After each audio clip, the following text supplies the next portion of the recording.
Hey, you guys, welcome back to Retro Movie Palace. I am Gert.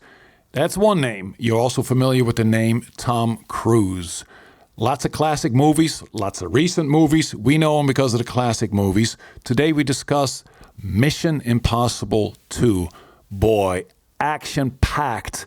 Action from start to finish. Tom Cruise, Mission Impossible 2. 10 facts you may not know about this movie. Nick, take it away. Taking it away, Geert. Mission Impossible 2 is a 2000 action spy film directed by John Woo and starring Tom Cruise, serving as the sequel to the 1996 film Mission Impossible. The movie follows Ethan Hunt, portrayed by Cruise, as he teams up with professional thief Nia Nordoff Hall, played by Thandie Newton, to retrieve a genetically modified disease held by rogue IMF agent Sean Ambrose, portrayed by Doug Ray Scott. Released on May 24, 2000, the film grossed $546 million worldwide, making it the highest-grossing film of the year. While critics praised the action sequences and Woo's direction, they criticized the characterization, considering it inferior to the first film.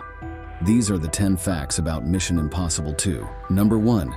Filming the famous rock climbing sequence in Mission Impossible 2. The iconic rock climbing sequence in Mission Impossible 2 was shot at Dead Horse Point in Utah, showcasing breathtaking landscapes. Tom Cruise, known for his commitment to performing his stunts, was secured to cables during the scene, which were later digitally removed to create the illusion of free climbing. Renowned climber Ron Kauk served as Cruise's climbing double, ensuring authenticity in the portrayal of the challenging ascent. However, the most daring part of the stunt, where Cruise's character navigates an overhang, was performed by the main stunt double, Keith Campbell.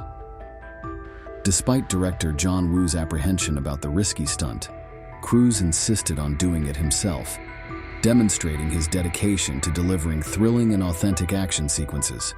This commitment to realism added to the intensity of the scene. Number 2. The challenge of editing Mission Impossible 2 for theatrical release. Director John Woo initially assembled a lengthy version of Mission Impossible 2, spanning a staggering 3.5 hours. However, when presented with this extended cut, Paramount Pictures expressed concern, insisting that the final film could not exceed a 2-hour runtime. This posed a significant challenge for Woo, as he was tasked with condensing the expansive narrative into a much shorter format. As a result, numerous plot holes and continuity errors emerged in the theatrical cut, as the editing process prioritized trimming the runtime over maintaining seamless storytelling. Number 3. Tom Cruise and John Woo's differing perspectives. During the production of Mission Impossible 2, tensions arose between Tom Cruise and director John Woo regarding the execution of stunts. Woo, known for his action-packed filmmaking style, initially preferred to use stunt doubles for certain sequences to ensure safety and efficiency. However, Cruise, renowned for his dedication to performing his stunts, insisted on doing them himself. He expressed his dislike for what he perceived as cheating, arguing that audiences could easily discern when a stunt double was substituted due to differences in body movement and timing. Despite Woo's concerns and his fear of heights, Cruise remained steadfast in his commitment to authenticity.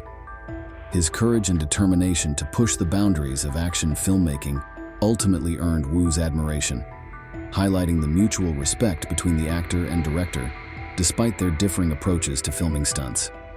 Number 4. Production delays due to Tom Cruise's commitment to Eyes Wide Shut.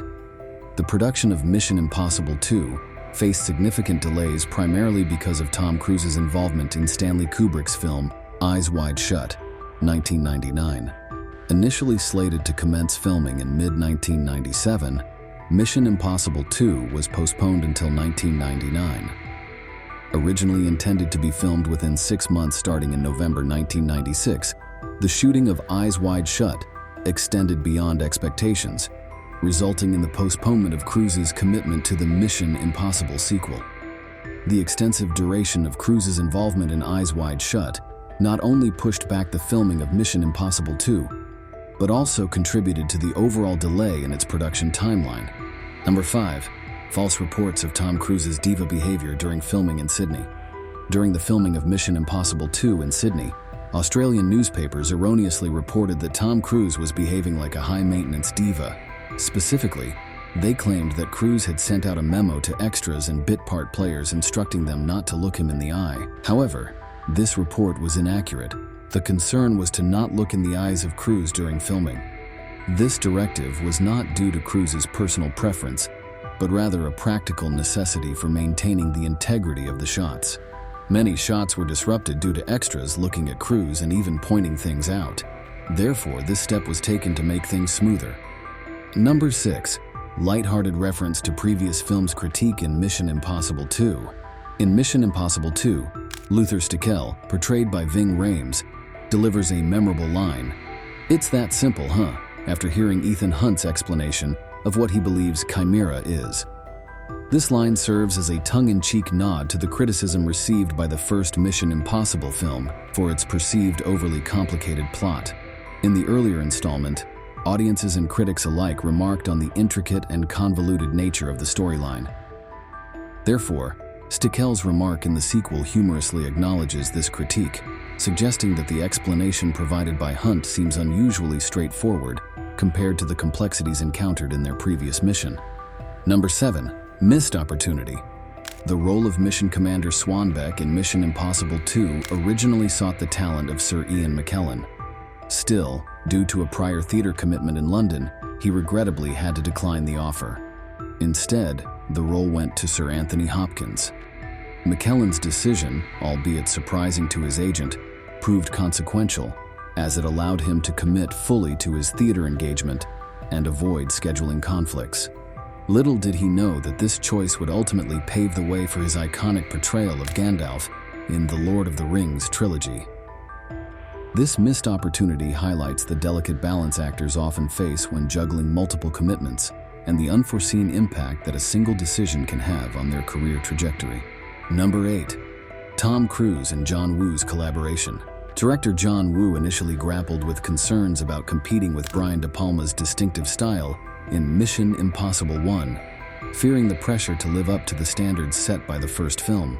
However, Tom Cruise, who was deeply enamored with Woo's filmmaking style, was adamant about incorporating Woo's signature flair into the sequel.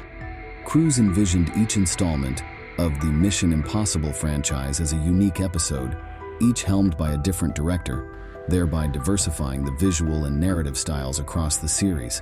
This approach not only appealed to Cruise's creative vision, but also put Woo at ease, knowing that his distinctive style was precisely what Cruise desired for this particular episode of the franchise.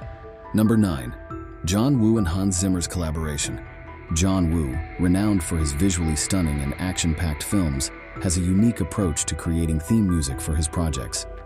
Before production begins, Woo collaborates closely with his composer to craft theme music, viewing it as a source of innovation throughout the filmmaking process.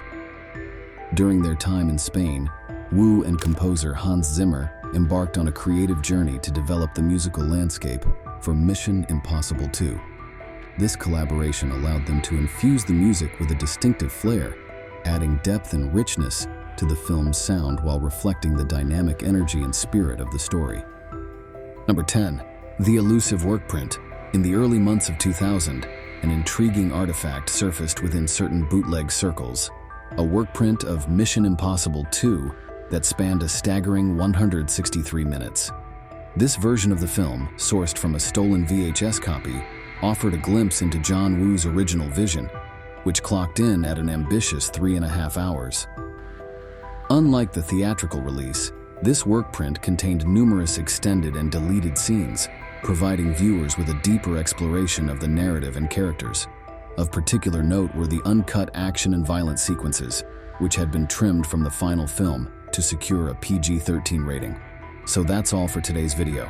If you like this video, click the like and the bell buttons. We'll have another video for you soon. Take care until then.